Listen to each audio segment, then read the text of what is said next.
الرحمن الرحيم الحمد لله رب العالمين حمدا يوافي نعمه يكافئ مزيدا يا ربنا لك الحمد كما ينبغي لجلال وجهك وعظيم سلطانك سبحانك لا نحصي ثناء عليك أنت كما أثنيت على نفسك فلك الحمد حتى ترضى ولك الحمد إذا رضيت ولك الحمد بعد الرضا اللهم صل وسلم على سيدنا محمد في الأولين وصلي وسلم على سيدنا محمد في الآخرين وصلي وسلم على سيدنا محمد في كل وقت وحين وصلي وسلم على سيدنا محمد في الملأ الأعلى إلى يوم الدين وصلي وسلم على سيدنا محمد حتى ترث الأرض ومن عليها أنت خير وارثين نويت تعلم وتعليم وتذكر وتذكير ونفع انتفاع والإفادة والاستفادة والحث على التمسك بكتاب الله وبسنة رسوله صلى الله عليه وعلى آله وصحبه وسلم ودعاء إلى الهدى ودلالة على الخير ابتغاء وجه الله ومرضاته وقربه وثوابه سبحانه وتعالى. Inshallah ta'ala, from the Bab of Tasawwur, of the questions that came forth after yesterday's session, inshallah ta'ala, was a sort of a more clear understanding of the sandal of the Prophet sallallahu alayhi wa alihi wa sahbihi wasallam. Inshallah, so we just make mention of elements of which, inshallah, a hadith of the Prophet sallallahu alayhi wa alihi wa sahbihi wasallam in affirm. And from amongst them is that the actual sandal of the Prophet ﷺ is made out of leather. We mentioned the hadith of Sayyidina Abu Dharr al-Ghifari, rahimahullah ta'ala, it's made out of cow's leather, that the one. Likewise, also the actual color in the riwayah of the actual sandal of the Prophet ﷺ is this type of yellow, okay? Asfar, the lone. So it's this type of yellow here, okay? Yellowy orange, but also yellow, the hadith of the Prophet ﷺ is what is the actual color of the actual sandal of the Prophet ﷺ, the original color. Likewise, also we find, as most of the traditions want to tell you, the qibalain. Okay, the qibalain, so this is the qibalain. So it has two as opposed to one, we find in ordinary sandals. Likewise, with the Prophet ﷺ, like if we look in terms of the toes, your actual big toe, in terms of symmetry, is going to be roughly the size of quote-unquote these two fingers, which are roughly the size of these two fingers. So if you see that's how your toes are, that's how they're going to fit into, mashallah, into the actual sandal in of itself. The big toe would be here, then these two toes would be in the midst here, whereas the last two toes would come at the end there. That's how the Prophet wore it. Also, you also understand that they're also called straights. Straights, the sandal of the Prophet ﷺ, straights, there's no definition of right over left. And so if you look at the right as well as the left, it's the same.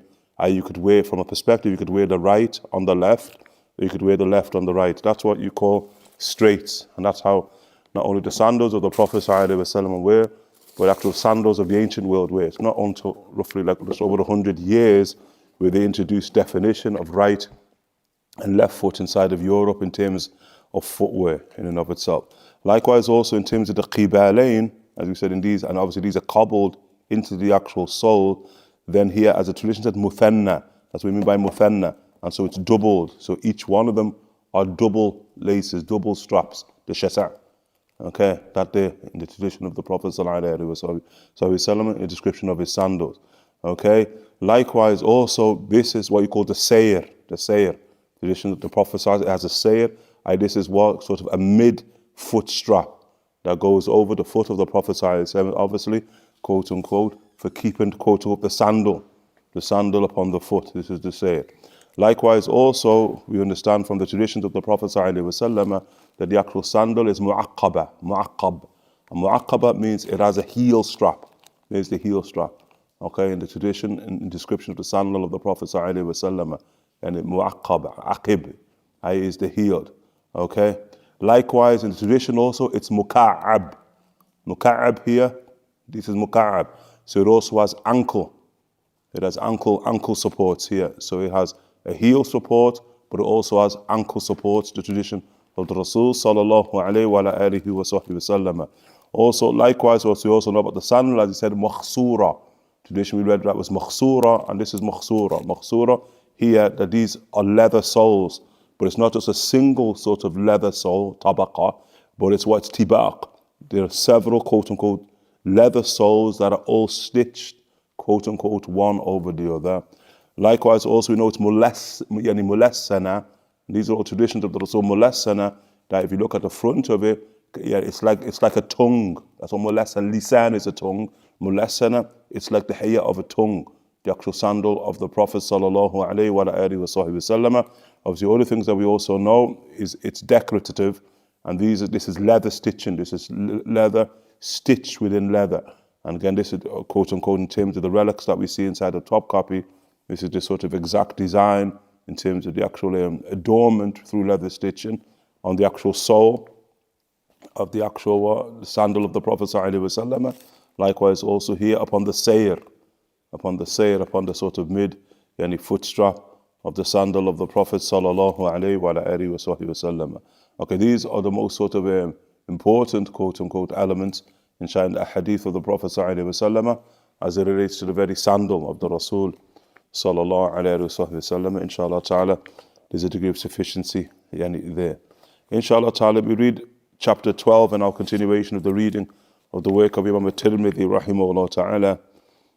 وَنَفَعْنَا بِهِ وَبِكُمْ فِي الدَّارَيْنِ, inside of his Shama'il al-Muhammadiyya, and we're on chapter 12, which is بَابُ مَا جَاءَ فِي ذِكْرِ خَاتَمِ رَسُولِ اللَّهِ صَلَى اللَّهُ عَلَيْهِ وَسَلَّمَ. The chapter as to what has been narrated concerning the ring of the Messenger of Allah sallallahu alaihi wasallam. We'd mentioned previously that there are two titles that are entitled in a similar way, but not in the exact same literal way. Khatam, with a fatha upon the ta, and khatim with a kasra upon the ta. Okay, in terms of the khatam in the nubuwah, okay, that there, which is about initial chapters, that there is the seal of the prophet, seal of prophecy that is upon the back or the tip of the left shoulder blade of the Prophet sallallahu alaihi wasallam, which is chapter 2. And Allah Ta'ala alam here in terms of the text that we have here, and both of them spell it in the exact same way. If you look at chapter 2, it says Bab ma ja'a fi khatam with the fatha upon the ta, and then chapter 12, likewise Bab ma ja'a fi dhikri khatam, a fatha also upon the ta. And the basis of it now, in terms of the khatam with the fatha upon the ta, that's the physical seal. This chapter was adbat, and we're not saying exclusively, but what is more precise, there's a kasra upon the ta. It should be more so khatim.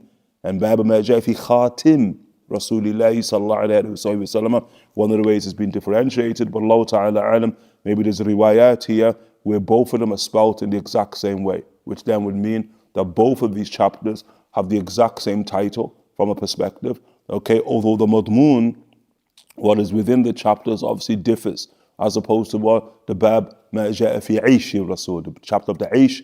We did say literally there are two chapters which are about the aish, the sustenance of the Prophet ﷺ, and the madmoon, the subject matter, is also in a sense the exact same. It relates to what sustained the Rasul ﷺ in terms of foodstuffs. But as opposed to the first chapter, which is within the chapters of textiles, the second chapter will be within the chapters of foodstuffs. So can we explain why Imam al-Tirmidhi rahimahullah ta'ala brought two titles that are literally the same in terms of their titles, the chapters, but likewise also they're literally the same in terms of the meanings that are brought within the hadith that the Imam rahimahullah ta'ala brings. Here there's a disparity, obviously. Chapter 2 here is about the physical seal that is upon the tip of the left shoulder blade of the Prophet sallallahu alaihi wasallam, where here chapter 12 is upon the actual ring, the signet ring of the Messenger of Allah sallallahu alaihi wasallam. Signet, sign, is the ring that the Prophet sallallahu alaihi wasallam is going to sign his correspondence to the kings, to the leaders of the world, the emperors of the world in his aid sallallahu alaihi wasallam. The correspondence is a correspondence of da'wah. He's summoning them onto the path, the way of Allah Jalla جلاله وتعظمته. وبه إليه قال حدثنا قتيبة بن سعيد وغير واحد عن عبد الله بن وهب عن يونس عن ابن شهاب عن أنس بن مالك رضي الله تعالى عنه قال كان خاتم النبي صلى الله عليه وسلم من ورق وكان فصه حبشيا. And so the first tradition of Sayyidina Anas ibn Malik rahimahullah ta'ala is that the ring of the Messenger of Allah sallallahu alaihi wasallam was silver. It was from silver. It was made from silver. And of the terms for silver in the Arabic language, fidda. Okay? But likewise also the terms of silver in the Arabic language, wariq. Okay, like in Surah Al-Kahf, Ashab al-Kahf, when you want to take their waraq, their silver currency. Okay, and so here, the term here, the ring of the Messenger of Allah sallallahu alaihi wasallam was from waraq, which is silver, and its bezel was Abyssinian. Okay, the bezel meaning here the phos, yani the gemstone. So the gemstone here, which here translated as bezel, was Abyssinian. Okay, and so the tradition here, yani clear that the Prophet ﷺ has a ring from silver, وَعَلَيْهِ, and that's what it's going to be upon. Otherwise, we can confirm that the Prophet ﷺ also had a ring at some point that was made out of iron, and that's what the Prophet ﷺ says, تَخَتَّمُوا, he says, take to the ring, wear the ring, وَلَوْ مِنْ حَدِيد, even if it's from iron, the Prophet ﷺ says. So we can affirm that Rasul ﷺ had an iron ring as well as a silver ring at some point. Yani. But also the Prophet ﷺ had a gold ring at some point, at the beginning of the affair of rings. But in terms of how it plays out, I will it the sunnah upon. Okay, the sunnah is upon silver rings. And here, obviously, we're speaking about men, not speaking about women. In terms of the imitation of the Rasul sallallahu alaihi wasallam, وَكَانَ فَصُّهُ حَبَشِيًّا, and its bezel was Abyssinian, right? The bezel, the gemstone. And again, Abyssinian, remember there are going to be two types of gemstones when we speak about the ring of the Rasul sallallahu alaihi wasallam that has a gemstone. The gemstone is either from aqiq, which in English you call agate, or it's from jaza', and jaza' in English you would call that onyx. And so the Prophet ﷺ, either the gemstone is either agate or it's what, or it's onyx. Both being of the sunnah of the Messenger of Allah ﷺ. وَكَانَ فَصُّ حَبَشِيًّا, in that it was Abyssinian, ikhtilaf. And so the Imams are upon difference of opinion whether the gemstone, in particular the issue of aqiq, agate, whether it was Abyssinian or whether it was Yemeni, because we have both traditions that are affirmed that it was a Yemeni stone or it was what is an Abyssinian stone. How do the Imams reconcile? The Imams reconcile it in that obviously in the age of the Prophet ﷺ, okay, 2 years after the birth of the Prophet ﷺ, it's when the Abyssinians now lose control over the Yemen, isn't it? And the Abyssinians are going to invade, okay, and they're going to take control for a 20-year period over the Yemen. It begins 18 years before the Prophet ﷺ is born. In the year the Prophet ﷺ was born, only a few months prior, okay, that the Abyssinians are destroyed, okay, at Muhassab, in the army of Abraha. That's only a month or so before the Prophet ﷺ is born.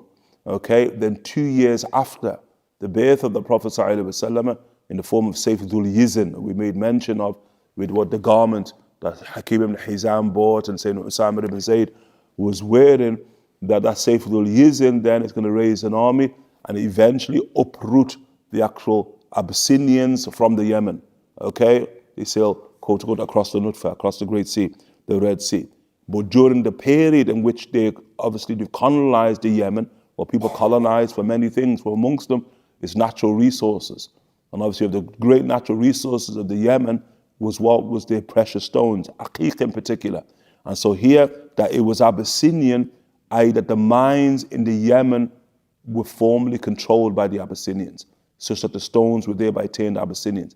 But they were mined in the Yemen, but they were controlled by the Abyssinians. Hakada is understood. That's how you have to reconcile. The Imams are going to reconcile between, quote unquote, whether the stone of the Rasul was Abyssinian or the stone of the Prophet was Yemeni.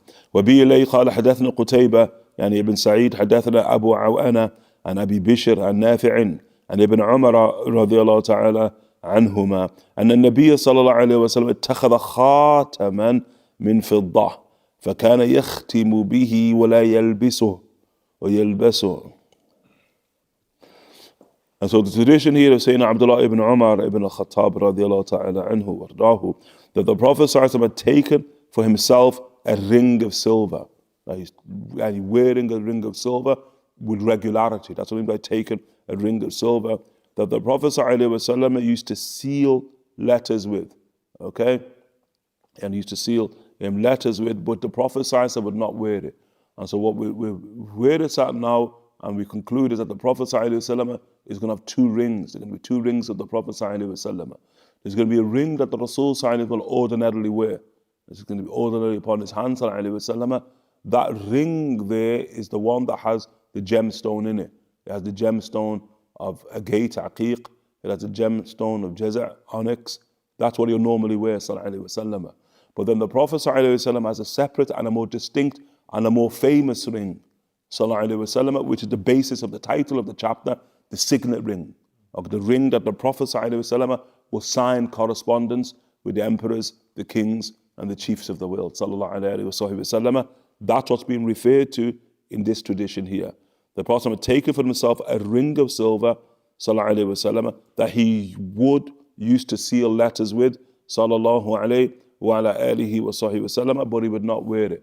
Okay, sallallahu alayhi wa sahbihi wasallam. Rather, that ring, as we will see, inshallah ta'ala, that ring, the Prophet has some places in the hands of Sayyidina Mu'aqib. And so here, the Mu'aqib here is what? His name is Abu Fatima Mu'aqib al-Dawsi. He's from the same clan as Abu Hurairah when we spoke about the issue of Daws. Abu Abdurrahman ibn Sakhar from the tribe of Daws, Abu Tufail al-Dawsi from the tribe of Daws. Likewise, also saying Abu Fatima Mu'aqib, and rahimahullah ta'ala, also from the tribe of Daws inside of the Yemen. And he's going to be the official ring holder of the actual signet ring of the Prophet sallallahu alayhi wa alihi wa sahbihi wasallam. And often, as mentioned, that upon him, quote unquote, the issue of of Tolkien's The Lord of the Rings and the Gollum is going to be modeled upon. Okay, as the Lord of the Ring here, the Prophet sallallahu alayhi wa sahbihi wasallam, whereas the Gollum Mu'aqib, and Mu'aqib al-Dawsi, and he radiallahu anhu, what I remember, J.R. Tolkien, fluent in the Arabic language, fluent in the language of the Arabs. Okay, and it's from the narrative of the Prophet ﷺ, he's going to formulate what has become obviously a famous Western narrative. And quote unquote, similar to the Gollum that's saying Mu'aqib al-Dawsi, rahimahullah ta'ala, he's afflicted with leprosy. So like the Gollum is like a leper type creature. Hakada, Mu'aqib al-Dawsi, rahimahullah ta'ala, like he was a leper. And it's as if his only dhikr inside of the seerah of the Prophet is as the supreme ring holder of the Prophet sallallahu alayhi wa alihi wa sahbihi wasallam. But mubtala is mubtala with leprosy, and that's from the age of the Prophet sallallahu alayhi wasallam all throughout, even unto the age of Sayyidina Uthman ibn Affan rahimahullah ta'ala. Although in the age of Sayyidina Umar ibn al-Khattab rahimahullah ta'ala, because as the Prophet sallallahu alayhi wasallam in the Sahih Bukhari, in Kitab al-Tib, in the book of what? In the book of medicine, the Prophet says, wala adwa. And the Prophet ﷺ, he says there's no contagion, something being contagious, but still human beings believe in things being contagious. And so they used to believe that saying Mu'aqib, that which he was afflicted with, was contagious. That if anybody went near Mu'aqib, then they'd also be afflicted with that which Sayyidina Mu'aqib had clearly been afflicted with. And that's one of the reasons why Sayyidina Umar ibn al-Khattab inside of the Hajj, in the Hajj, Sayyidina Umar rahimahullah ta'ala, at Arafah, when obviously all the wufud, the delegations, min kulli fajin amiq, are now gathering upon the 9th of Dhul Hijjah, Sayyidina Umar ibn al-Khattab rahimahullah ta'ala would summon Mu'aqib.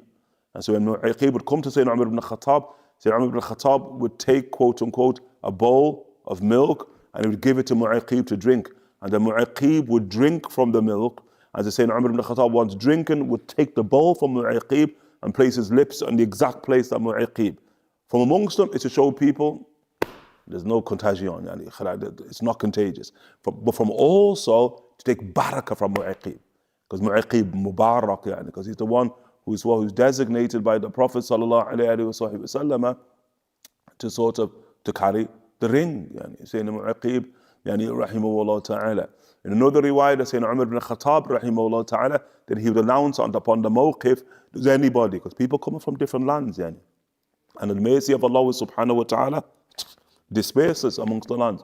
And from the manifestation of the mercy of Allah subhanahu wa ta'ala is tatabbub, and healing, and the curing, medicine. And so Sayyidina Umar ibn al-Khattab rahimahullah ta'ala would ask people upon the mawqif, upon Arafah, upon the plains, does anybody have anything that can heal Mu'aqib? Because remember the Prophet sallallahu alayhi wa sallam in Tirmidhi and others, Mustadrak, the Prophet sallallahu alayhi wa sallam says, مَا أَنزَلَ اللَّهُ دَانِ إِلَّا أَنزَلَ اللَّهُ لَهُ دَوَى. That Allah ta'ala has never sent down an illness, say that He's also sent down the cure. So there's going to have to be a cure. And so thereby, and he said, Mu'aqib from Yemen, from those, thereby it was people from the Yemen, not necessarily from those, but people from the Yemen who announced to Sayyidina Umar ibn al-Khattab that we have something that can what? That can abate it.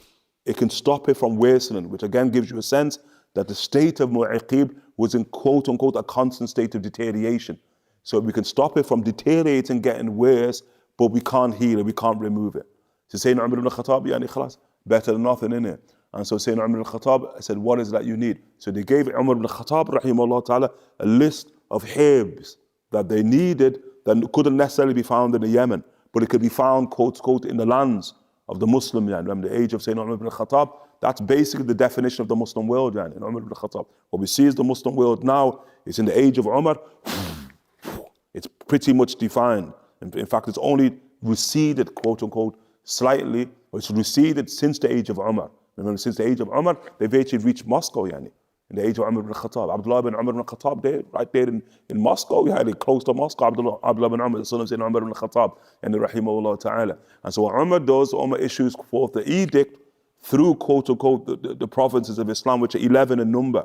Umar ibn Khattab had divided the Muslim world into 11 distinct provinces. Yani, radiallahu ta'ala anhu wardah, and thereby the herbs were brought upon the request of Ahl al-Yemen, and then thereby they applied it to Sayyidina Mu'aqib, radiallahu anhu wardah, and as they said, they were able to prevent it from deteriorating even more. But they were not able to actually remove the ibtila that Allah subhanahu wa ta'ala subject to Sayyidina Mu'aqib, yani Abu Fatima Dosi, yani rahimahullah ta'ala. So he's very, very important in terms of the narrative of the ring. Likewise also in the hadith of Imam al-Daraqutni, yani rahimahullah ta'ala, the hadith of whom saying Ya'la ibn Umayyah, rahimahullah ta'ala. These are narratives obviously that like the Tolkien will play upon, saying Ya'la ibn Umayyah, the companion of the Prophet sallallahu alaihi wasallam, ana sana'atu, I am the one who crafted the ring of the Prophet sallallahu alaihi wasallam, and nobody but me. And so yani, you have the ring maker, you have the ring holder, shuf, and you have the possessor of the ring, who's the Prophet sallallahu alaihi wasallam. And as we will learn, the fate of the ummah of the Prophet sallallahu alaihi wasallam tied to the ring of the Nabi sallallahu alaihi wasallam. And in the same way, everything inside the narrative today, the Lord of the Rings, is tied to what the fate of the ring, isn't it? It's tied to the actual fate of the ring in and of itself. Okay, so here that the Prophet sallallahu alaihi wasallam had taken for himself a ring of silver, as you know, that he would use to seal letters. Sallallahu alaihi wasallam, it would be further clarified, but he would not wear it. Sallallahu alaihi wasallam, yani wouldn't wear it regularly. The only time he'd wear it is when he needed to sign a letter. He would summon Mu'aqib, saying the Mu'aqib would come, and he would give the ring to the Prophet sallallahu alaihi wasallam. The Prophet sallallahu would place the ring upon him, sallallahu alaihi wasallam, and then the Prophet sallallahu would begin to seal the correspondence in wax. Sallallahu alaihi wasallam. And a note, yani from Imam al-Tirmidhi, yani rahimahullah ta'ala, qala Abu Isa, Abu Bishr ismuhu Ja'far ibn Abi Wahshi, and Abu Bishr's name is Ja'far ibn Abi Wahshi. Okay, هكذا once. وبه إليه قال حدثنا محمود بن غيلان أخبرنا حفص بن عمر ابن عبيد وهو طناقسي حدثنا زهير أبو خيثمة عن حميد عن أنس بن مالك رضي الله تعالى عنه قال كان خاتم النبي صلى الله عليه وسلم من فضة وفصه منه. And so here in the tradition is saying of Anas ibn Malik rahimahullah ta'ala, the Prophet Prophet's ring was silver and its bezel was of it. Okay, that's important. What do you mean the bezel was of it? We know it's of silver, the bezel was of it, meaning the place where you place the gemstone ordinarily, okay, as in the first tradition, was silver. Okay? And so what we understand now, again, we're dealing with the second ring, we're dealing with the signet ring here. When he says the actual fos, the bezel was silver, you're dealing with the ring which he signs things with. You're not dealing with the gemstone, because the bezel there will be onyx, the bezel there will be a gate. This is the second ring that's in the hands of Mu'aqib, that's being referred to in the 89th tradition here. Okay, وَبِي إِلَيْهِ قَالَ حَدَّثَنَا إِسْحَاقِ بن منصور حدثنا معاذ بن هشام يعني قال أخبرني أبي عن قتادة عن أنس بن مالك رضي الله تعالى عنه قال لما أراد رسول الله صلى الله عليه وسلم أن يكتب إلى العجم قيل له إن العجم لا يقبلون إلا كتابا عليه خاتم فاصطنع خاتما فكأني أنظر إلى بياضه في كفه. Okay, the hadith is saying Anas ibn Malik rahimahullah ta'ala. So when the Messenger of Allah sallallahu alayhi wa sallam wanted to write to the non-Arabs, and he was informed that they would only accept letters marked with seals, and so he had a ring made, sallallahu alayhi wa sallam, as if I'm looking at its whiteness in his palm now. When the Messenger of Allah sallallahu alayhi wa sallam wanted to write to the non-Arabs, sallallahu alaihi wasallam. So what are we dealing with? We're dealing with the 6th year onwards.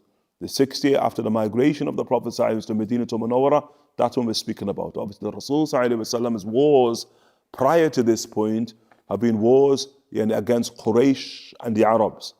But by the time we reach the 6th years, those wars are virtually concluded. And the wars with Quraysh are going to be concluded with what? With Khandaq.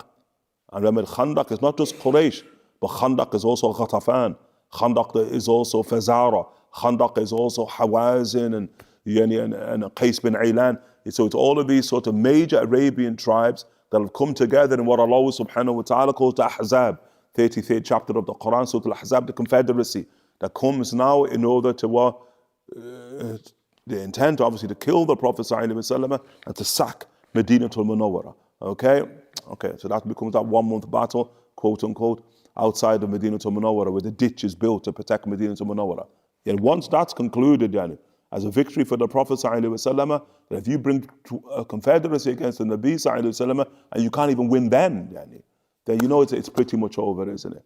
Okay, and so at that point, we're seeing there's not going to be any more hostilities against Quraysh, war against Quraysh from that point onwards. Obviously, we're going to have 3 years later, Fath Mecca, the liberation of Mecca, which the Imam then will even discuss whether it's even a war, Is it a ghazwa or is it just simply a fath, That's a discussion amongst the Imams of Sirah, radiallahu anhum wardahum. And so now when the Prophet emerges inside of the 6th year, rather than focusing upon Arabia, which the Prophet in a sense has got under control, now the Rasul can move beyond Arabia, in particular like beyond the Hijaz.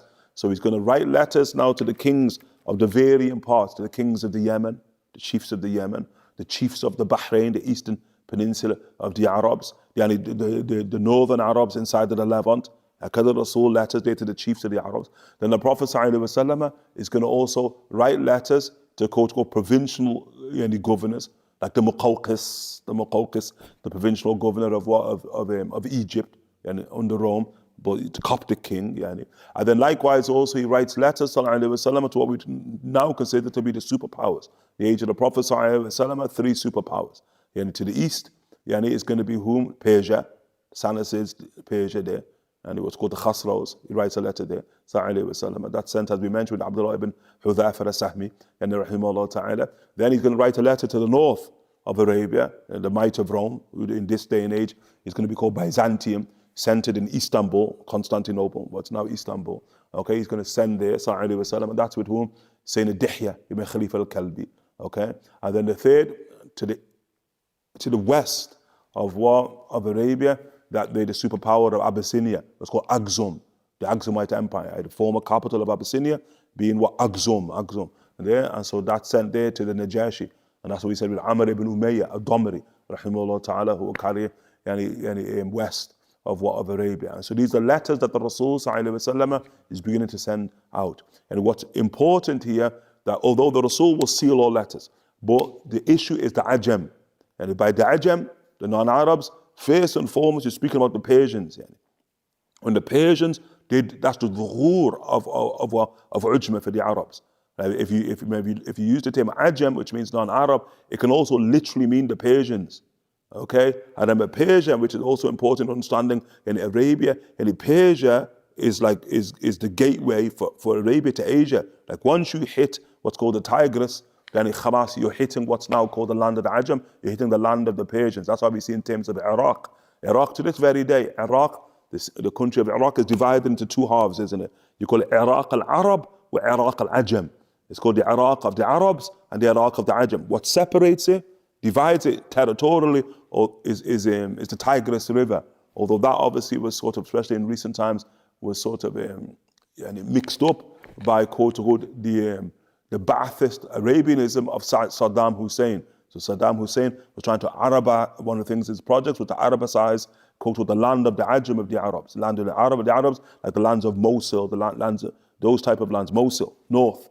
That's where you find the Kurds who are not an Arabian people. So that's what you call the Nahar in the Arabic language. Whenever you hear the term, wara an-Nahar, what lies beyond the sea or the river, what lies beyond the river, that river there is the river Tigris, beyond which is the land of the Ajam. Now you're in the land of Persia, which opens up Asia. One of the things what's important for that, And so this is Arabian. Again, people don't get it's one of the clearest definitions. Arabia is not in Asia, yani. They saw the Asians as not them. They're the Ajam. That's where the world of the non-Arabs opens up towards. Like we are not them. Clearly defined, quote unquote, in terms of Arabian worldview, yani. Okay, that they're the first. Sallallahu alayhi wa alihi wa sallam. And it was the Ajam, and you make it by extension in the forms from the Persians, you can by extension also in the form of Rome and others. Then they're the ones who are very particular about receiving letters that have an official sign upon it. And the letter is closed, the parchment is closed, then wax, ordinary red wax, is placed upon it, and then the seal there is impressed into the wax. So you understand that it is official, yani. Okay, and that's something thereafter from the Rasul Sallallahu doing this. That's something that's going to be adopted by the Khulafa, isn't it? It becomes part and parcel of Islam that the Imams, Abu Bakr, the Imams, Umar, the Imams, Uthman, etc. are going to always seal correspondence, regardless of whether it's to the Ajam or to the Arab. They're going to seal it with their official correspondence. So it doesn't become something just of the non-Arabs, but it becomes something period in which they correspond. Remember that seal, for instance, of Sayyidina Uthman ibn Affan, inside of what? Inside of his letter, Sayyidina Uthman ibn Affan, that there, quote unquote, if we went into the issue of Sayyidina Uthman ibn Affan, is a primary reason that Uthman ibn Affan was murdered, yani. Why? Because somebody was able to take the seal of Sayyidina Uthman ibn Affan and seal a letter. Okay? So the letter seemingly is in the name of Sayyidina Uthman ibn Affan, but it wasn't Sayyidina Uthman ibn Affan. They're the people, quote unquote, who wrote a false letter, but they had access to the seal of Sayyidina Uthman, okay? And they're going to seal that letter, okay? And then they're going to send it, and then that letter is going to be intercepted, and then people erroneously believe commandments, quote unquote, for execution are coming from Sayyidina Uthman ibn Affan, and they're not coming from him, radiyallahu ta'ala anhu warda. Okay, and so here, radiyallahu anhu wardahu, that the Messenger of Allah sallallahu alayhi wa sallam, Sayyidina Anas, says one to the right to the non-Arabs, but that he's informed by obviously those inside of his circle who are familiar with the courts, quote unquote, of the emperors. Okay, remember Quraysh, big people, and Jiran Allah, yani. And so they frequent the courts of emperors. In particular, the courts of Rome, they frequent, and in particular, the courts of Abyssinia, they frequent them.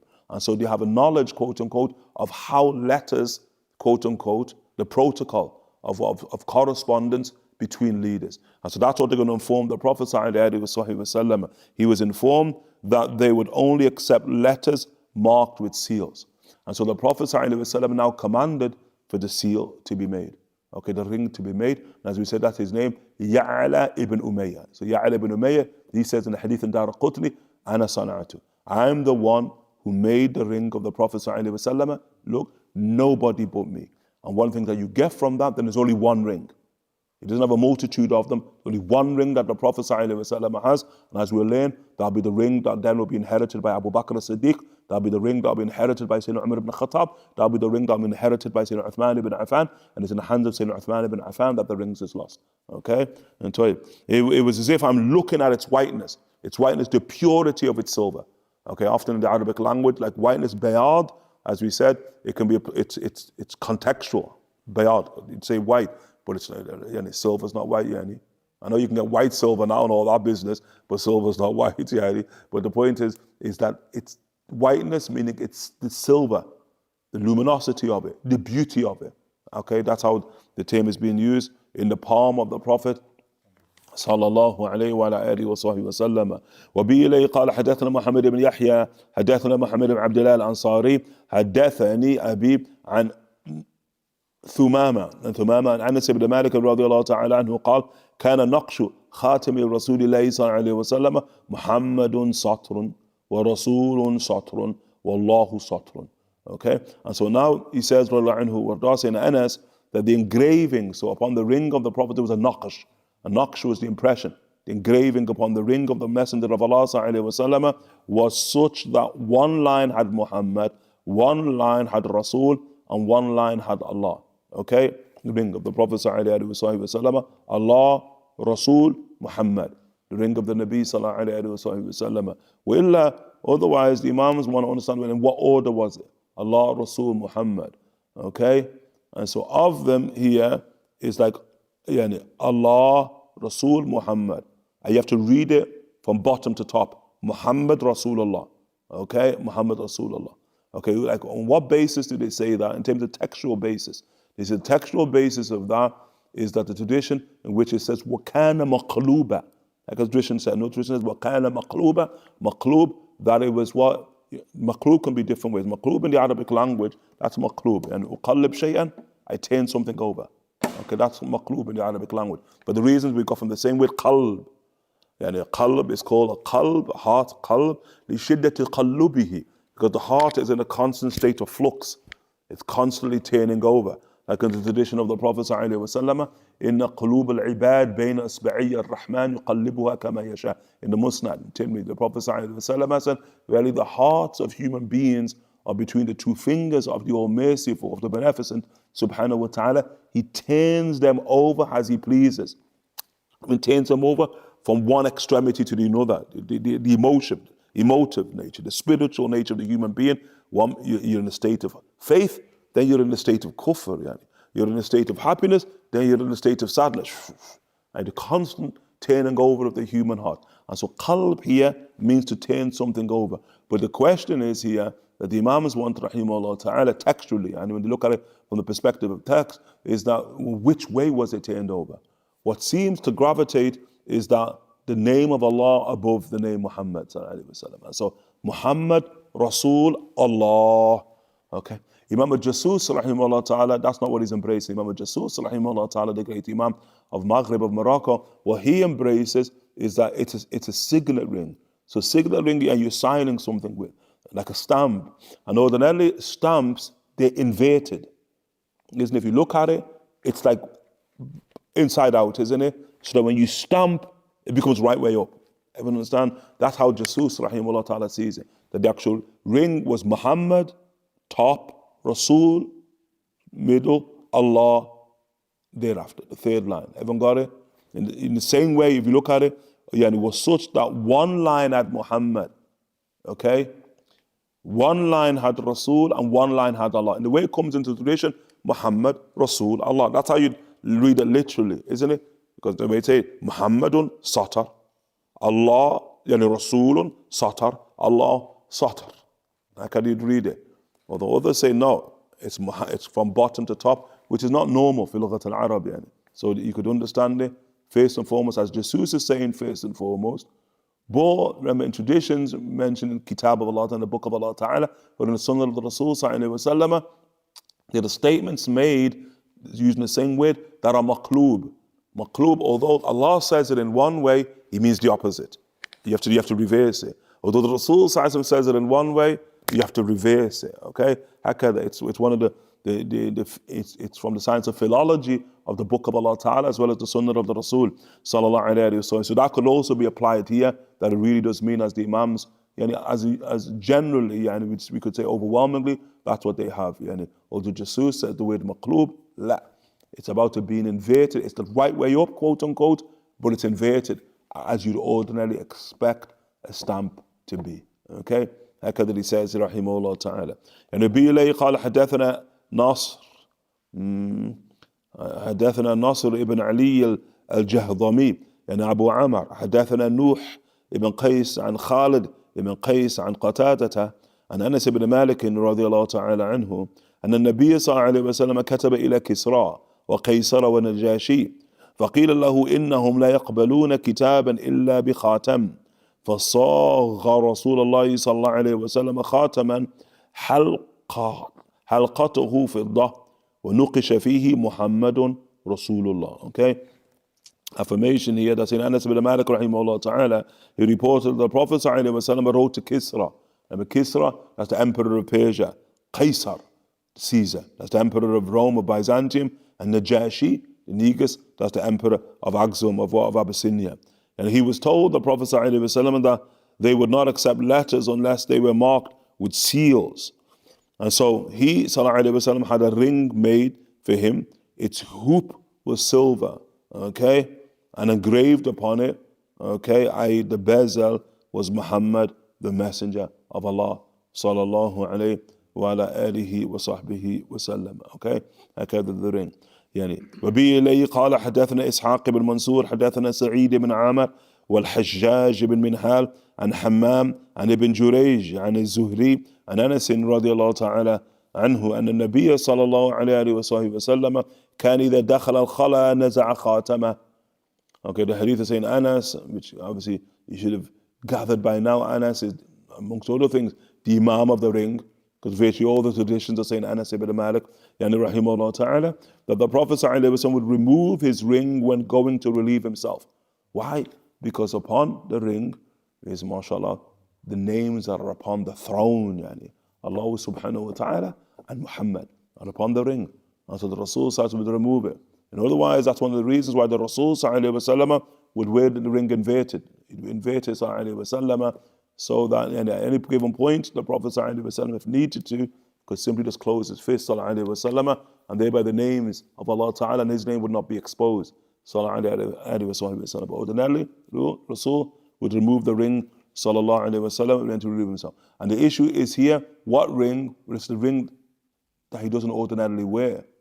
I haven't got the point. It's not his ring that is onyx or his ring that is a gate, but it's the ring that upon it is the name of Allah subhanahu wa ta'ala as well as the name of the Rasul sallallahu alayhi wa alayhi wa sallam. Remember that's the supreme, yani.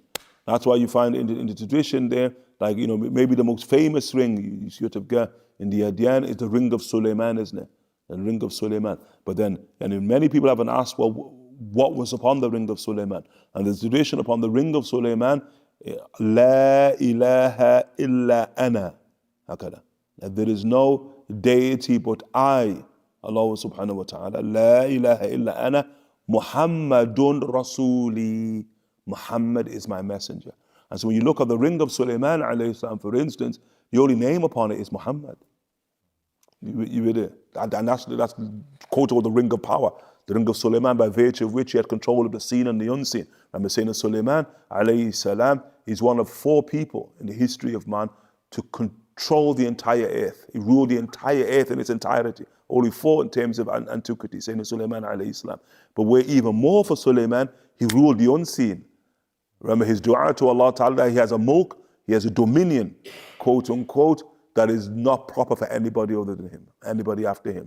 And that dominion that Allah Ta'ala gave him was ruling the world of the Jann. Saying that Sulaiman, even though he was not a prophet to the Jann, he was not a Rasul to the Jann. Remember, the only prophet and Rasul to the Jann is our Prophet sallallahu alaihi wasallam. But saying that Sulaiman alayhi salam still had what? Dominion over them. That's in the tradition of the Prophet sallallahu alaihi wasallam. When the Rasul sallallahu alaihi wasallam takes hold of his own jinn, isn't it? Of his qareen. The Prophet takes hold of his own qareen, sallallahu alaihi wasallam, and the Rasul, mashallah ta'ala, I was going to say a rear naked choke, but I can't be saying it was a rear naked choke because it wasn't really. But the Rasul strangles his jinn, his qareen, the twin there, until the Prophet ﷺ says, I began to feel his lu'ab. His lu'ab is saliva. That the saliva of the jinn of the qareen is upon the blessed hand of the Prophet ﷺ.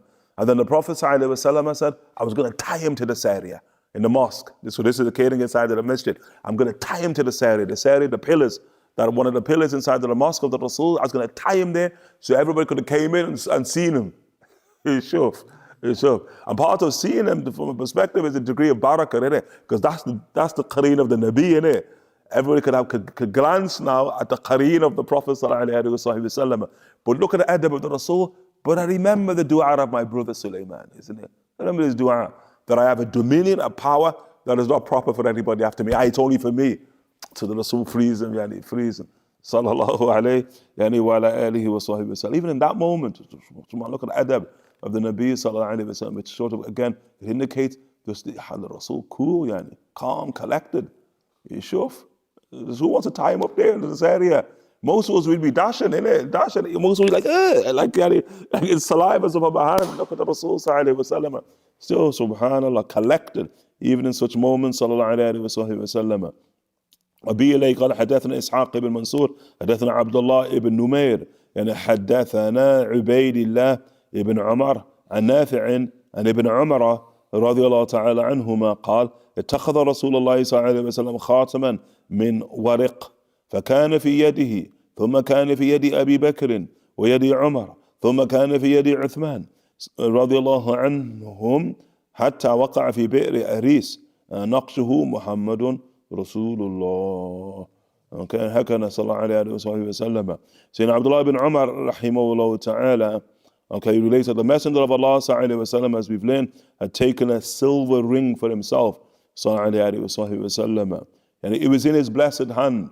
And what do you mean it is in his blessed hand? That it was under the control of the Prophet sallallahu alayhi wa sallam, as we said, although it's in the hand of Sayyidina Mu'aqib al-Dawsi. Okay? Now the Prophet takes flight unto Allah subhanahu wa ta'ala, then it's under the hand of Abu Bakr as-Siddiq. Abu Bakr as-Siddiq, obviously the first caliph of the Ummah. And the literal title of Abu Bakr as-Siddiq, Khalifatu Rasulillah.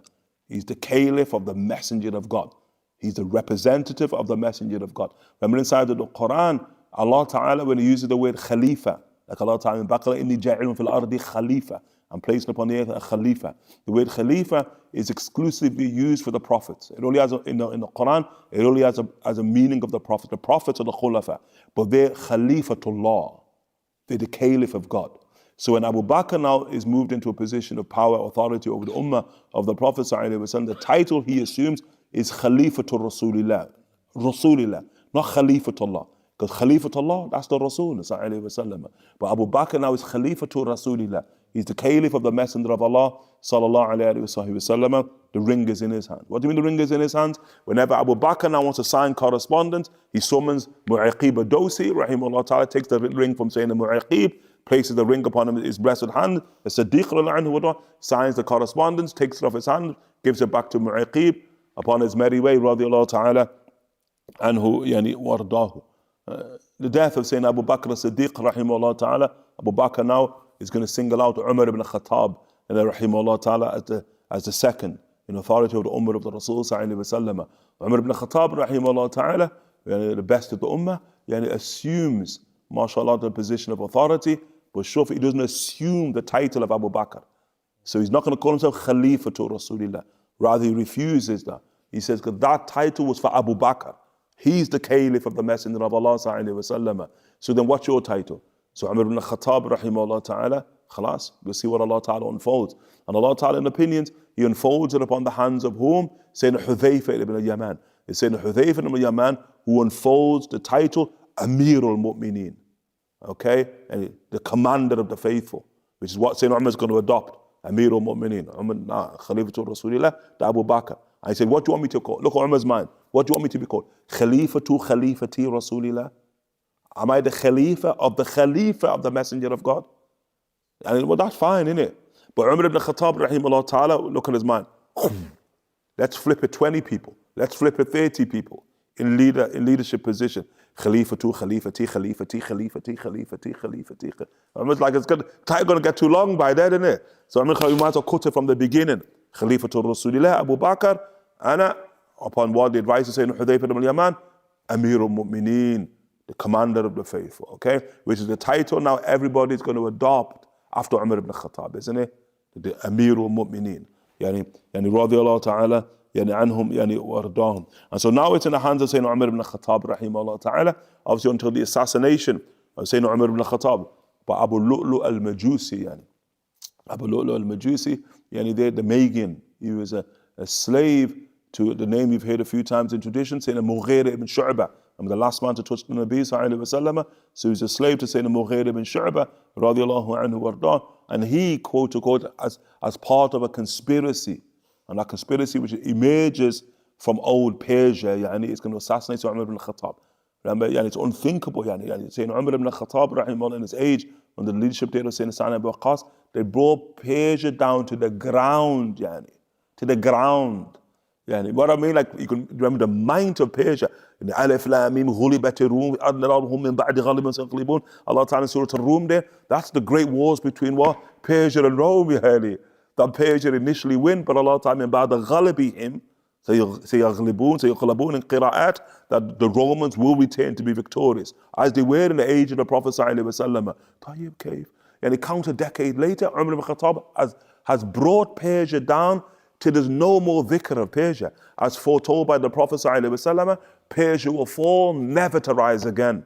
Allah yumazziq mulkahu tamziqa. Allah Ta'ala will rip their kingdom to shreds. The Prophet ﷺ, and he says upon the letter of Sayyidina Abdullah bin Hudhafa, reaching and ripping the actual letter of the Rasul ﷺ to shreds. Allah yumazziq mulkahu tamziqa. Allah will completely rip the kingdom to shreds. They will never rise again. And that is going to manifest in the age of Umar, radiallahu anhu. And in the blessed month of Rabi al-Awwal, remember we can tie it, mashallah ta'ala, to the birth of the Nabi, isn't it? When the 14, 1-4, remember, you understand that? The great symbolism of the number 14, shaken upon the birth of the Prophet ﷺ. What that mean? Tick tock, count down. You got 14 leaders left until you're over forever, yani. The 14th one, quote unquote, that's the age of Sayyidina Umar ibn Khattab, yani radiallahu anhu warda. And that's part of the meaning in al-Bukhari. If you take it, يعني بخصوص السبب يعني of like in hadith of Bukhari, that any nation that is ruled by a woman can never succeed. هكذا hadith of Sahih Bukhari of the Prophet ﷺ. But the khusus al-sabab, the particular circumstances in which that statement was meant, was what was now the 14th quote unquote leader of Persia being a woman. Oh, it's over now. It is over forever, yani. She ruined it, yani. Subhanallah. That was done, and that's Umar ibn Khattab. So now what happens is all Persia, one of the royal leaders of Persia now, they're in conspiracy against Umar ibn Khattab. Have you got the point? So now it's Umar, conspiracy. And that's going to manifest in the assassination of Umar by Abu Lu'lu al-Majusi, Persian, from Persia, and the Magian, who assassinated Umar ibn Khattab. And that's why we see after the assassination of Umar ibn Khattab, in the tradition, and his son, and Ubaydullah ibn Umar.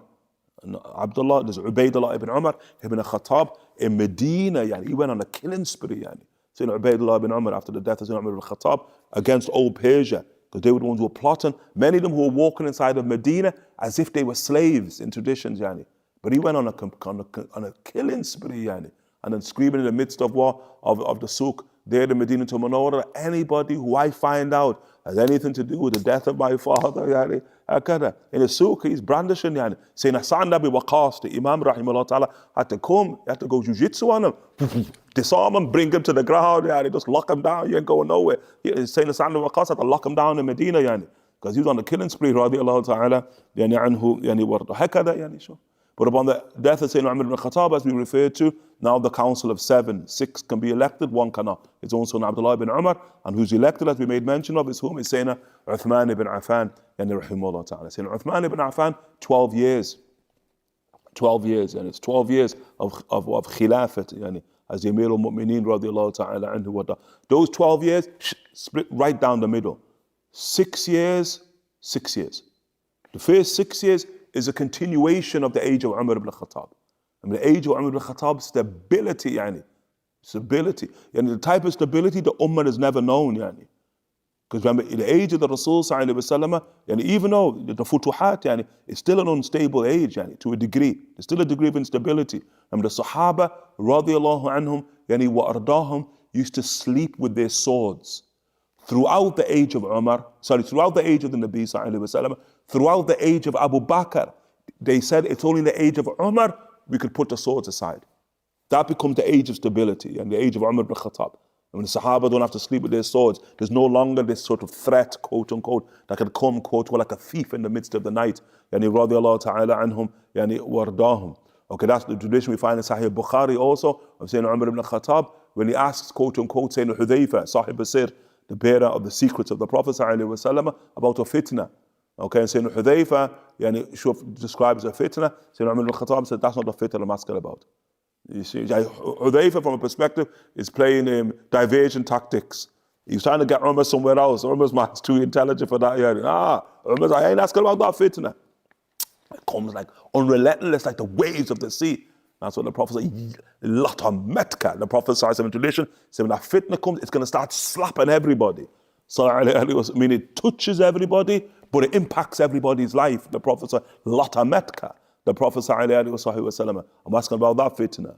And so Sayyidina Hudhayfa rahimahullah ta'ala, he says to Sayyidina Umar ibn Khattab rahimahullah ta'ala, why would you ask about something that doesn't even concern you?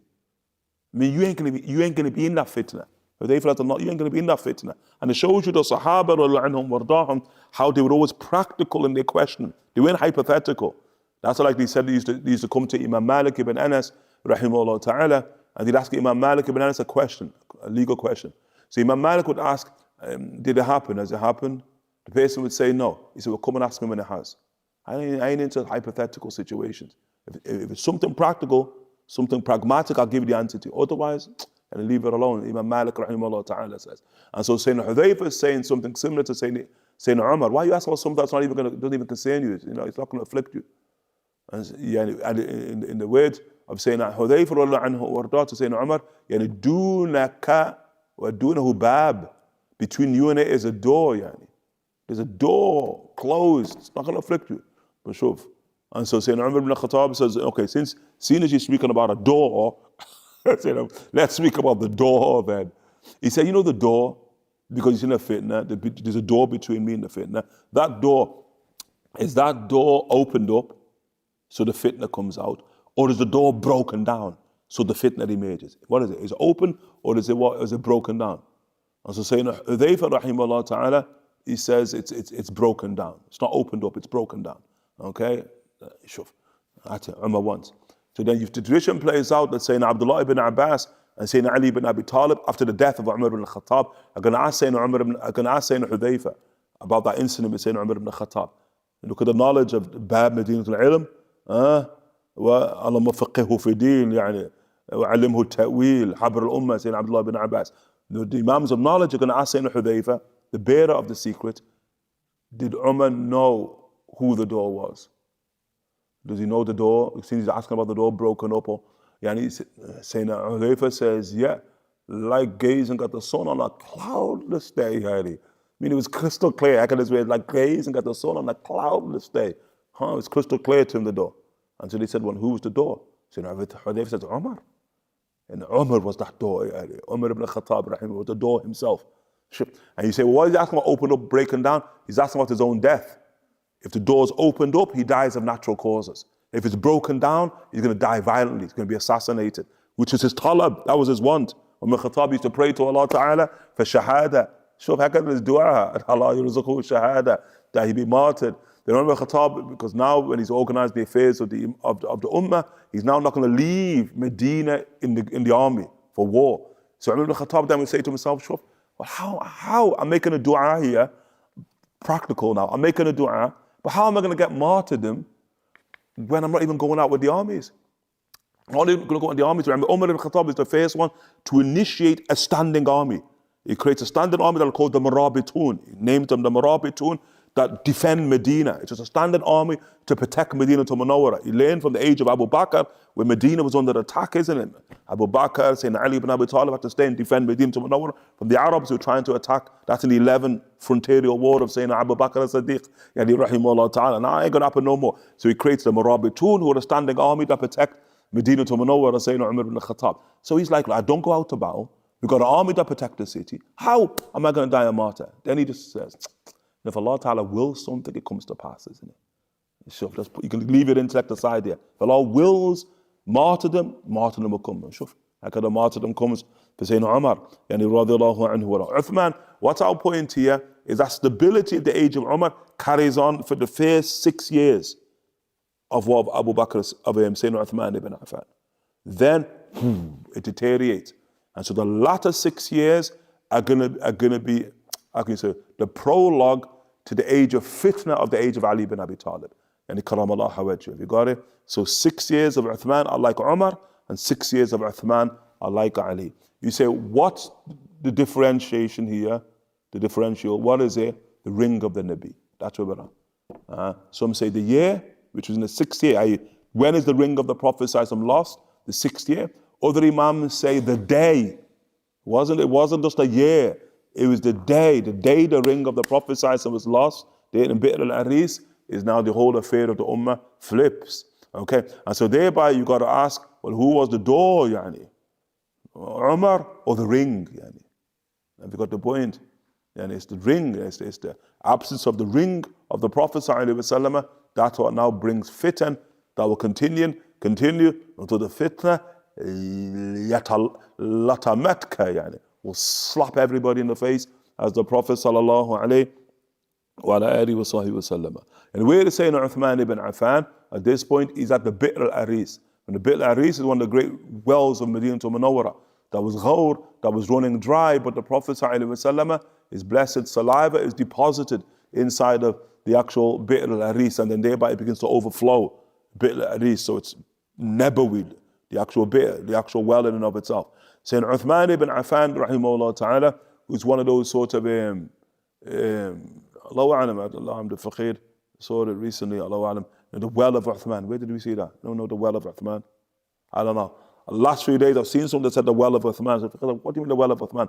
Then what came to the Faqir's mind, Sayyidina Uthman ibn Affan is this great initiator of wealth. Anyone know what I'm speaking about?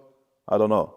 It could have been the dream state. But whatever, Allah has also done the Well of Uthman. I don't know. The Well of Uthman. But then why is it called the Well of Uthman? But there's nothing called the Well of Uthman. Say that we realize that Sayyidina Uthman ibn Affan has this preoccupation with wells. And when the Prophet ﷺ first comes to Medina, to Munawwara, the migration, Hijrah, there's a well. It's a supreme well of Medina that everyone in Medina overwhelmingly takes from. And it's called the Well of Ruma. It's called Bit Ruma. And then here, Ruma is a person. And that Ruma, they control this one well. And so anybody that take water from his well, yani, has to give him money. You get the point? You get to drink on it, as they say, quote unquote, in culture. And so Shuf, he's like, yeah, he makes good money. So now the Rasul migrates. This is how he comes and he sees this Ruma controls water inside the Medina to Munawwara. So the Prophet approaches Ruma here and says, look, he says, give up the well, meaning make it public, water free. You get the point? Like, Shuf, because water should be free, innit? There's a little bit of sabah. Like, we never wondered, like, we pay for water, you're going to buy your bottle of Evian or whatever you're going to buy, but don't buy Evian, Israel, there. But Shuf, you're going to buy your bottle of water, are you going to pay for it? I said one person once told me a while back, he told me, around, he said like 70, 80 years ago, he said when he was young, he's passed now, rahmatullah alayh, that he was saying that when he was young, he said he goes into a shop, goes in the shop with his mother, and Allah Ta'ala gives children futuhat, they have these openings, children have these openings. So he's in the shop with his mother, he said he's only a young boy, and he's in the shop, and he's looking around the shop, and somehow he concludes these people, capitalists, they sell everything and anything. He concludes it as a little child, anything they're going to try and sell. And so he says, he goes to his mother, he goes, Mom, one day they're going to sell water, He said his mother slapped him in the shop right there. Pop, don't be so stupid, boy. Don't be so stupid. How are they going to sell water, yani? Show off. It's here, folks, isn't it? They're going to sell air, yani. They pollute the air. So now, you see, like some people get old and they need oxygen, and you bring the oxygen tank to the house and that day just a precursor for something else. All of us are going to have these little, pocket oxygen. You're there, and we're going to walk around there, then we go and fill it up again. How can it's going to be, honey? They sell everything and anything. The selling goes. Even if you look at it now, here you are, Facebook, here you are, TikTok, here you are, whatever it is, Instagram, all that stuff. Well, that's them now, innit? Even when you say, well, I've wiped it, they still got all your information. That's part of the contract. You get the point? And so they've got you, or being a part of it. You get the point? Like in Arabic language, like you were impressed with Zayd, like using chapter of Badal, you know what I mean? احترمت زيدا علمه. I respected Zayd, the Badal, his knowledge. So the knowledge here, like what's called Badal Ishtimal, Shama'il. So it's a quality of Umar. It's not, of Zayd. It's not all of Zayd. What I mean, the knowledge of Zayd is still part of Zayd. And so the knowledge of us is still a part of us. And they're selling that because we've sold it to them. Cave. I remember once, I'm off now, but once there was this anyway, once the FBI came to sort of, they tried to bribe Malcolm, the tape recorder, to try to bribe Malcolm, to bribe Malcolm X there. So Malcolm Intelligent back in the day, when they come into his house, Malcolm hides a tape recorder. So he hides a tape recorder, so he taped the entire conversation. You can access it now. Tape recorder between when the FBI tried to bribe Malcolm and this, that, and the other. But when you listen to it, what do the FBI want? They just want a list of names of these senior people who operate inside the nation of Islam. They just want names. Just names. Like if you look, that's all they want today. Yani. If you look at what we give them free of charge now, sure, it's unbelievable. Yani. Nas'al Allah as-salam wa al-afiyah. I don't know how we got there, but we certainly did get there. Yani. And so now saying Uthman ibn Affan, the well of Aris. So now Ruma, the Bi'r Ruma, yani, gave up the well, make it a public well. Shuf. And then the Prophet ﷺ said, Walak al-Jannah, and you got paradise. Just give up the well, you got paradise. So Ruma says to the Prophet ﷺ, yani, he's trying to ask, so do I have a choice in this? Yani? I mean, are you forcing me to do this, or do I have a choice? I'm not even forcing you. Of course you got a choice. Choice is yours, yani. You get the point? He says, I'll keep the well. But the beauty of Sahaba, they're real people in it. Because man go, yeah, Rasulullah, I have Jannah. The man go home, start crying. Where it gonna come from? Because man ain't there, yeah. Rumor, real rumor, like, nah, the money good, yeah. Jannah, maybe for rumors, man, I'll figure out Jannah another path. I'll figure out another way to Jannah, prayer or fasting. There's many paths to Jannah, but this well, you got to put too sweet for me, yeah. And so where does news reach? Uthman ibn Affan. So news reaches Uthman ibn Affan about the offer that Rasul made to Ruma. And if you look at that, the offer the Rasul made to Ruma. You with it? Like the tradition of the Rasul sallallahu ala inna bid'at Allah ghaliya. Is not the commodity of God expensive. Ala inna bid'at Allah hiya Jannah. Is not the commodity of God paradise. The commodity of God is paradise. Sure. But the Rasul using that commodity to bargain. Have you got it? Shuf kayf, yani the Rasul can bargain with Jannah. I'll offer you Jannah, just give me that well. And so now Sayyidina Uthman ibn Affan comes to the Prophet ﷺ and says, Ya Rasulullah, does the offer still stand? Yani that well, if it's given as a public well, then Jannah, the Rasul said it still stands. So Sayyidina Uthman ibn Affan goes to Ruma, name your price. Give me whatever price you want. And so Ruma gives a price for the well to Uthman ibn Affan. Uthman ibn Affan buys the well and then gives it, khalas, as a public well, Jannah. And he has many paths into Jannah, saying Uthman ibn Affan, rahimahullah, the well of Uthman. Huh? And so now Uthman is love of wells, that supreme well of Aris, saying Uthman is upon the well of Aris, radiyallahu ta'ala anhu, wardahu. And it's the affairs of the ummah, but he wants the well of Aris expanded, because it's the saliva of the Nabi, the reality there of Aris. He wants the whole thing expanded, so it's an expansion project for the well of Aris. Sure. What does he need to do? It becomes his office, Uthman ibn Affan. He needs to sign correspondence.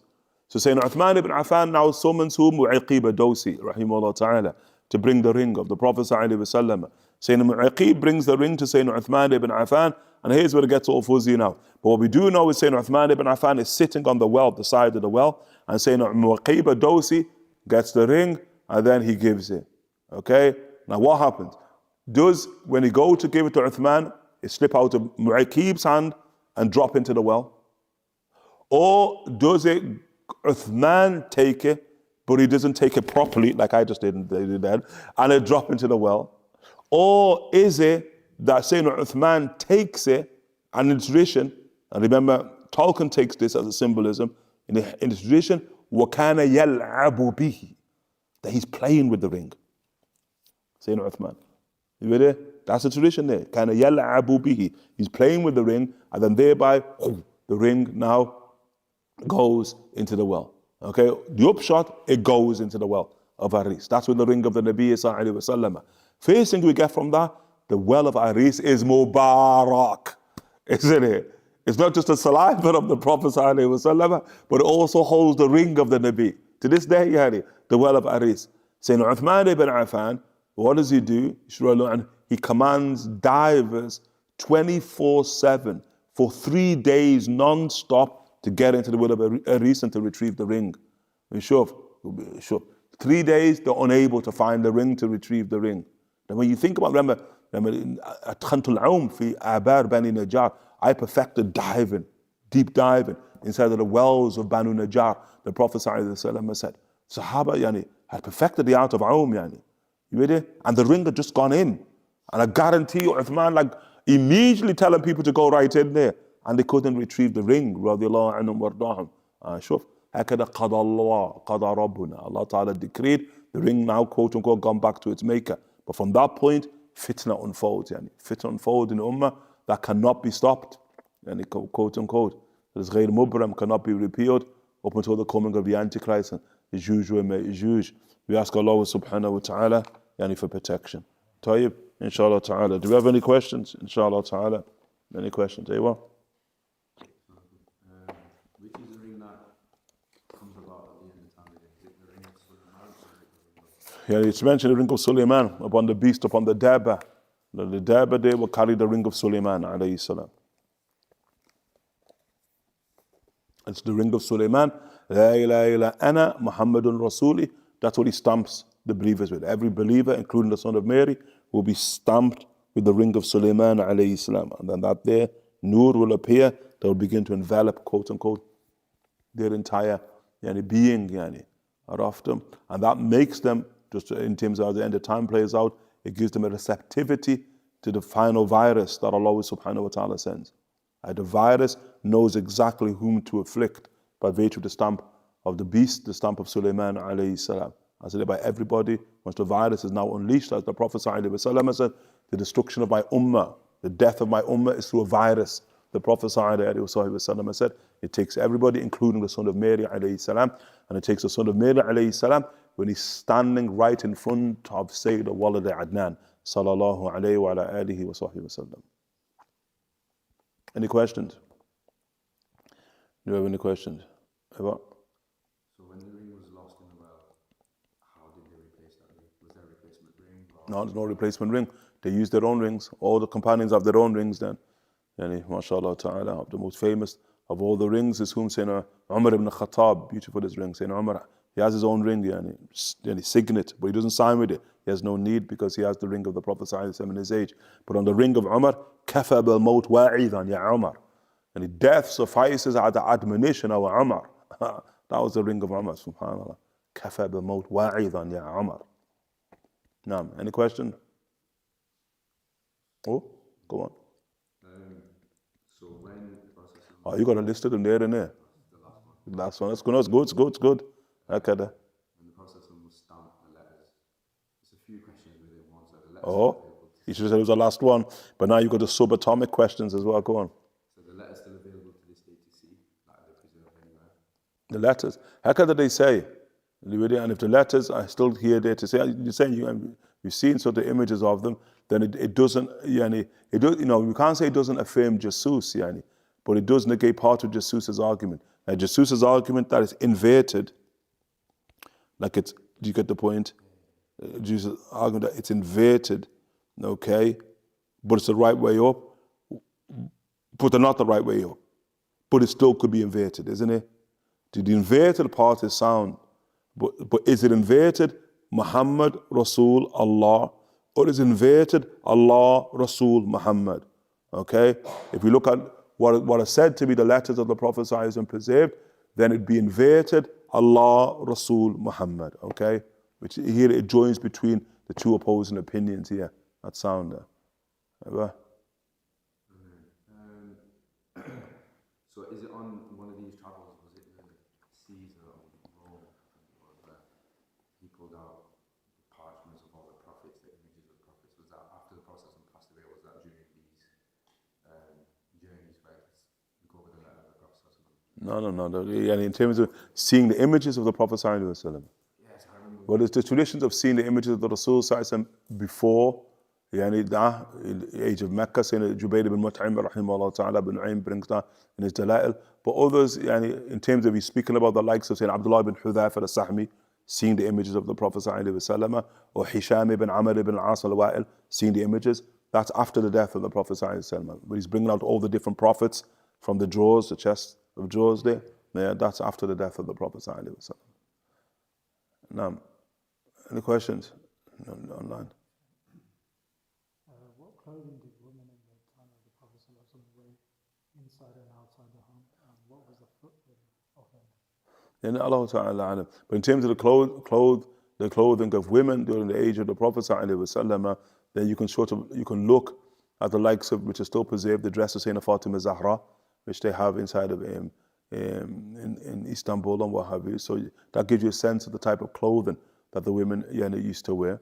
And the length of it, they say the length of the clothes would always hit the ground 1 shibr. 1 shibr. So when it hits the ground, so there's like a trail of the dress, and it's this length, so they're completely consumed. Also, we know from the dresses of the women in the age of the Prophet ﷺ, a belt was part of the attire. We learned that with Sayyidina Asma, that nitaqain, the woman of the 2 belts. So they'd wear a belt. Sayyidina Fatima Zahra, they'd wear like a midriff, a belt on the midriff. We know that from their clothes. Likewise, we also know like the type of clothes you would find, quote unquote, maybe throughout the mid-band and others of Africa. I think they also wear in India, the Saria, what do they call it? It's called Saria? That there from the clothes of them, of the Sahabiyat. But that there being from the clothes of the Sahabiyat is not from their original clothing. That there being the clothes of the Sahabiyat, that's from the time that the Sahabiyat, in particular Sayyidina Asma bint Umays, radiallahu anha, were spent in Abyssinia. So when they were in Abyssinia, okay? That's why, because when Sayyidina Asma radiallahu anha wardaha, when she returned from Abyssinia with her then husband, Sayyidina Ja'far radiallahu anha wardaha, she was like Abyssinian to the point that Sayyidina Umar radiallahu anhu Khattab, when he'd see her, he'd call Ya Habashiyya. He'd just call her, oh Abyssinian woman. He'd call her Abyssinian because now she actually sort of wore the attire of the women of Abyssinia. But the attire of the women of Abyssinia is the type of dress we're speaking about, which is how they'd wrap themselves, usually with a singular cloth or with a double cloth to be completely concealed. Okay? And that dress becomes so fascinating to Sayyidina Fatima Zahra alayhi salam. That Sayyidina Fatima Zahra was fascinated by its ability to completely cover. That's why Sayyidina Fatima Zahra alayhi salam, that's why she singled out to her Sayyidina Asma bint Umays that when I pass away, I want you to shroud me. Because of her ability with the Abyssinians, I want you to shroud me. And so it came to pass. The primary person who shrouds Sayyidina Fatima Zahra alayhi salam, when she passed away, Sayyidina Asma bint Umays. And also Rafi' was there, but Sayyidina Asma bint Umays was the primary person. And that's a qissa. Okay, and so hakada. And then also you'd find even with that tradition, a tradition with the Prophet sallallahu alaihi wasallam, the Rasul actually teaches Fatima Zahra how to sort of shroud herself with a singular cloth. When the Prophet sallallahu goes to the house of Sayyidina Fatima Zahra alayhi salam, and the Rasul sallallahu alaihi wasallam has Sayyidina Imran ibn Hussein. And Sayyidina Imran ibn Hussein, rahimahullah ta'ala, he becomes Muslim in the last 2 years of the life of the Prophet sallallahu alaihi wasallam. So we know this is culminative, it's at the end of the period of Nabuwah. So the Prophet sallallahu alaihi wasallam comes to the house of Sayyidina Fatima Zahra, and so Sayyidina Fatima Zahra, she opens the door ajar, and she asks the Prophet sallallahu alaihi wasallam, my father, who is with you? And then the Prophet sallallahu alaihi wasallam says Imran, ibn Hussein. And so then she says to the Rasul sallallahu alaihi wasallam, she's not in a state where a non-mahram can enter upon her. And that she only has this one cloth. Saying Fatima radiallahu anha. So the Prophet steps inside the house and echoed the words of the Rasul lafihi hakada wa hakada. Lafihi hakada wa hakada. The Rasul is saying, I lafihi, wrap it like this, wrap it like that. He's showing her how to wrap it so that she's now able to wrap herself properly to be completely concealed. And then Sayyidina Imran Hussein thereby is allowed into the presence of Sayyidina Fatima Zahra alayhi salam. And these are part of the clothes, again the dress of Sayyidina Fatima Zahra, the wraps that we know many, mashallah ta'ala, women wear even to this day, mashallah ta'ala, and the midriff, the belt, mashallah ta'ala. Allah ta'ala alam, quote unquote, if you're asking about the sandals, or what the women used to wear, the footwear, Allah ta'ala alam. Ordinarily, it's important to understand this, the old world in general, never mind, quote unquote, the world of the companions of the Prophet sallallahu alaihi wasallam. I mean, there's not a big difference between what women wear and men wear. See how we've engraved into our mind there's male clothing and there's female clothing. That's not how the old world was in general, and it's not how the world of Nabuwah was, quote unquote. But there are obviously going to be slight differences. It's like, as an example, like men wear izar, women wear izar. Isn't it? Women wear izar. Like the faqir remembers in the age when the faqir used to study inside of Shanqit, inside of Mauritania, wearing izar in Yemen. Izar sunnah. The chapter of izar will come. He used to wear an izar. The Mauritanians used to say, oh, you dress like a woman there. They used to select the izar like a woman. So they identify that as women's dress to wear the izar. The izar sunnah, khalis. And so the izar there, that's why when a woman passes away, or often, it's sunnah for her to be shrouded in the izar, isn't it? Like izar is one of the 5 garments that a woman should have when she's shrouded. So hakada, the dresses of women. Any other questions? The point what the faqih is saying, thereby the assumption the footwear would be something similar. Because that's what we're trying to say. If you're trying to get into the world of assumption, then you could assume that the footwear likewise something similar. But remember the Prophet ﷺ, just in case we're thinking, oh, the footwear, or something similar like this, when this can expose the foot of the woman, well, one could understand covered because she wears a dress, shibr. But we understand when a woman moves, yeah, maybe it could be exposed. So again, it's important to understand, maybe we should have brought it, is that remember the Rasul ﷺ has a mule. And so of the sandals of the Rasul is a mule. And so the mule covers the entire foot, yani, the mule, okay, of the Prophet, which is from the sandals of the Messenger of Allah ﷺ, which one could then thereby perceive, oh, the mule is something that is more so suitable for women than the sandal that exposes the foot or be a part of it. Yani. Now, many questions? There's a hadith about ma wara al-ahad in regards to the figures of the end of the time, such as Harith and Mansur, refer to Iraq. Ma wara al-nahar. Does it refer to? No, we're saying ma wara, we get the question, ma wara al-nahar lies beyond the sea. So it's not just reference to Iraq, don't misunderstand what's being said. It means that the frontier of the land of the Ajam is that river, is that Nahar, is the river, which is the river Tigris. And that's the frontier, yani. So all the lands beyond that, like what's the lands beyond it? Asia, the continent of Asia, it's what lies beyond the Nahar. All of that is the land of the Ajam. It's not the land of the Arabs, it's the land of the Ajam. You got it? And so if you're asking about Harith al-Mansur or Rayat al-Sud, yeah, it's clear they're all coming from Wara al-Nahr, yani. They're all coming from the lands of Asia, yani. That's clear in the traditions, if that's what the question is asking. Yeah, but it's not necessarily referring to Iraq. If that's what you're asking, does it mean they come from Iraq? It doesn't necessarily mean they're coming from Iraq, but they're coming from what is Asia, which includes part of Iraq to this day, yani. Any questions? Do we have any questions? This last one. Well, just choose the most salient of them, inshallah.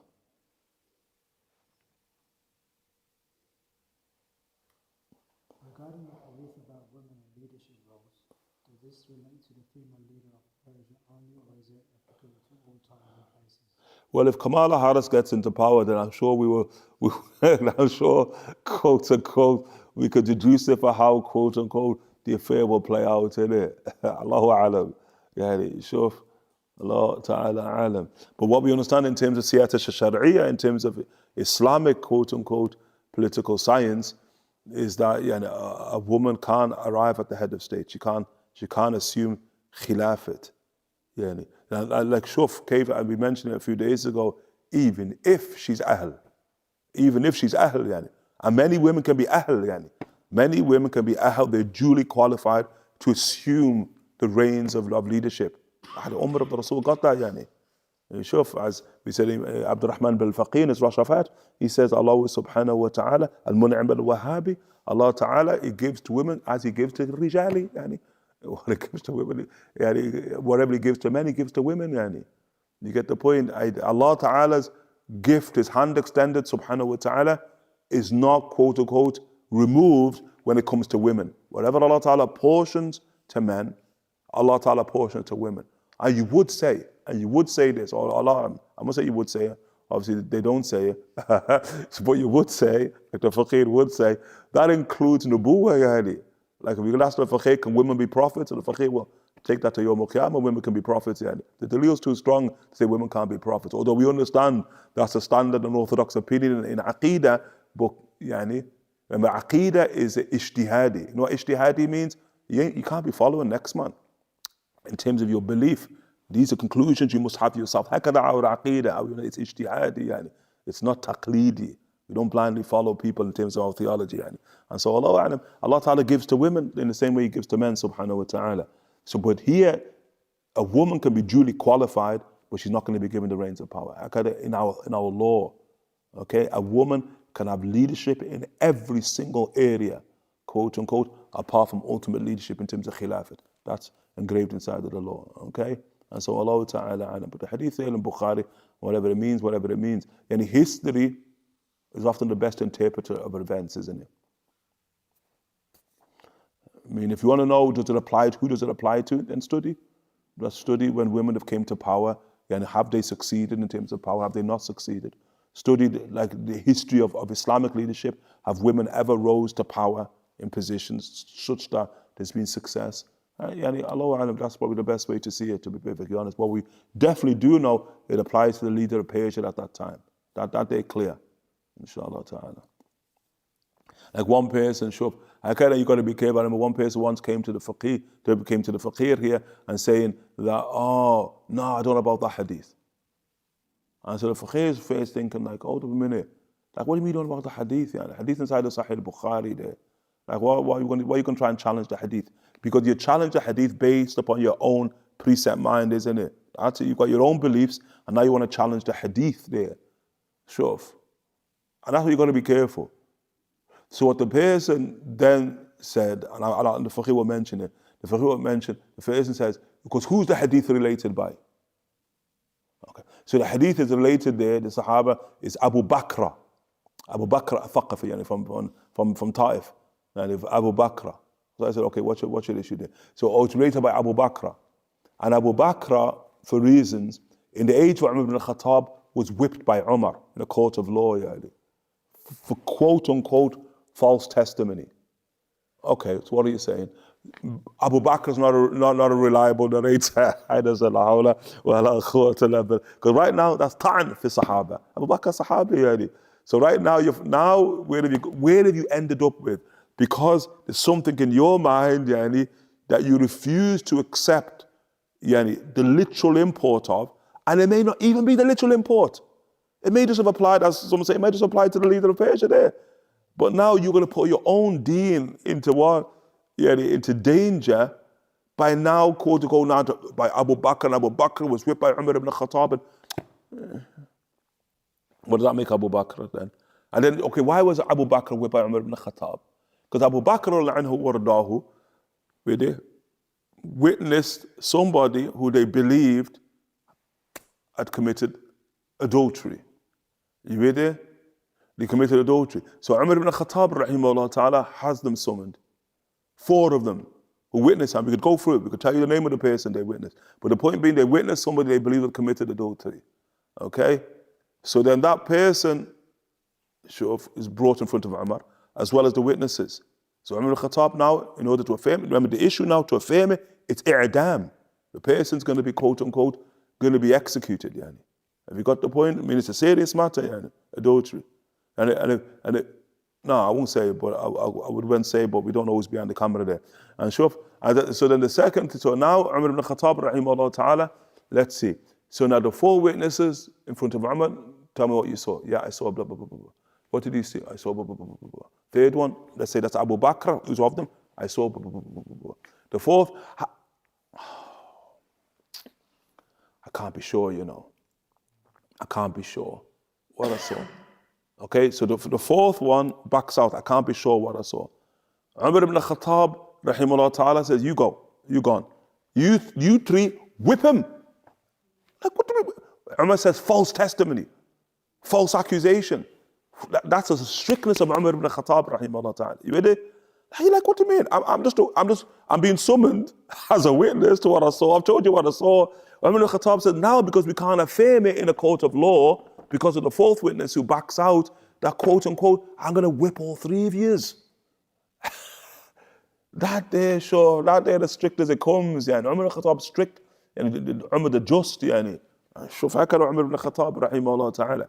And part of it is Umar ibn Khattab saying, look, shuf, you don't even come to court with accusing somebody of something that could bring about their death execution, not unless you're absolutely sure, because maybe they were absolutely sure, but unless you're ready to be whipped for it. Because if everyone else is not going to corroborate it, we're going to whip you, You sure? And that creates a type of precaution, isn't it? Where's the precautional measure here? Precautional measure. People will say, sure, man, just leave that stuff to Yom Qiyamah and Allah deal with that. You get the point? Don't really like the feeling of lashes up on my back here. I'll leave that to Yom Qiyamah. I don't need to get involved in people's business inside of this world, isn't it?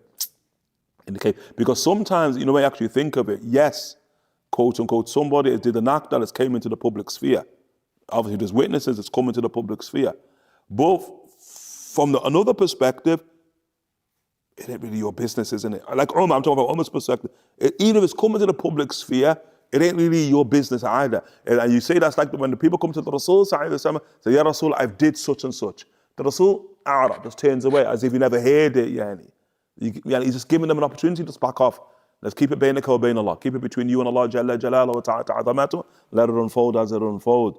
But the point being now give it context. But the point is you're trying to find fault in the companion of the Messenger of Allah, Abu Bakr, with all that he did. Abu Bakr, on the subject of the Lord of the Rings and Bilbo Baggins and the Hobbit, Abu Bakr, what's a Bakra? A Bakra is like a bucket, a barrel upon a pulley. Because heck, when the Rasul is besieging Ta'if with the men at Jiki and trying to break Ta'if, after Fath Makkah, or after Abu Bakr wants to become Muslim, he can't get out because Ta'if, mountain is fortified, he can't get out. So what Abu Bakr does, he jumps into a barrel and lowers himself down on a pulley. Do you hear? That's how he escapes Ta'if and he runs to the Nabi and becomes Muslim. They call him from that day Abu Bakr, and the father of the bucket, the father of the barrel upon the pulley. And all that he went through to come through the Prophet, you're going to now, you there, you're going to try and now find fault in the great Imam. Subhanallah. Any questions? Last question if you want.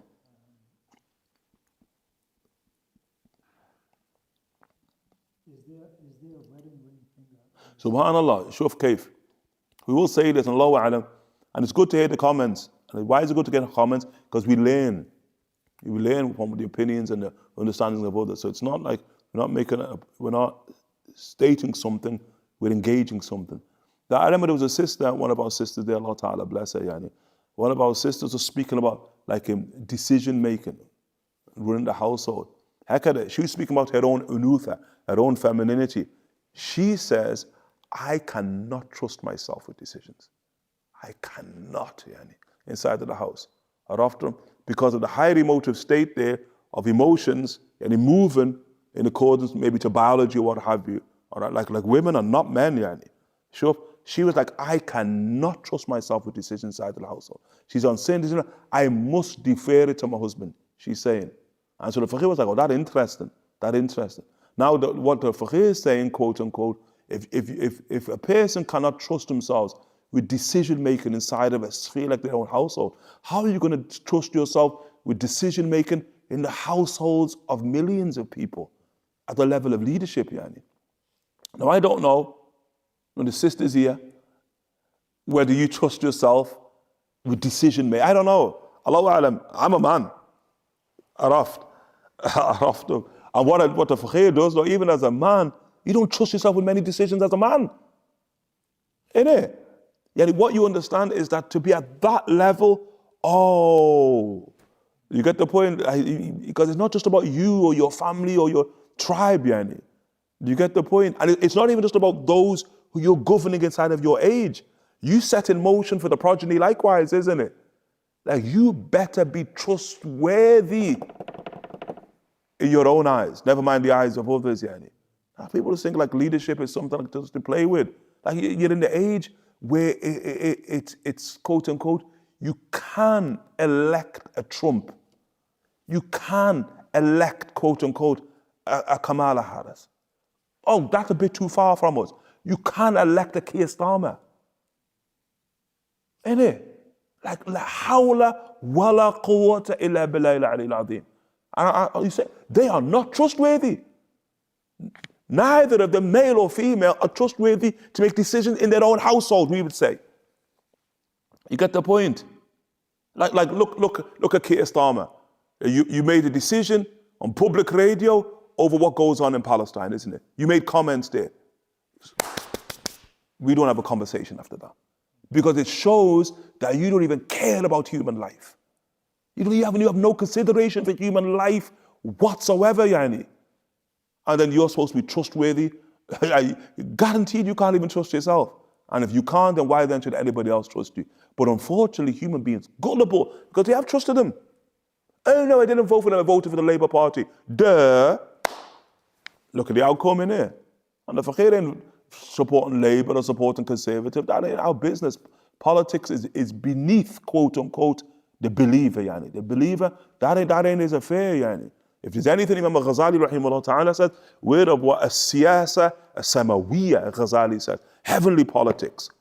Yani, we're interested, quote unquote, in the presidents and the prime ministers of the first sky, second sky, third sky, all the way up to the arsh there.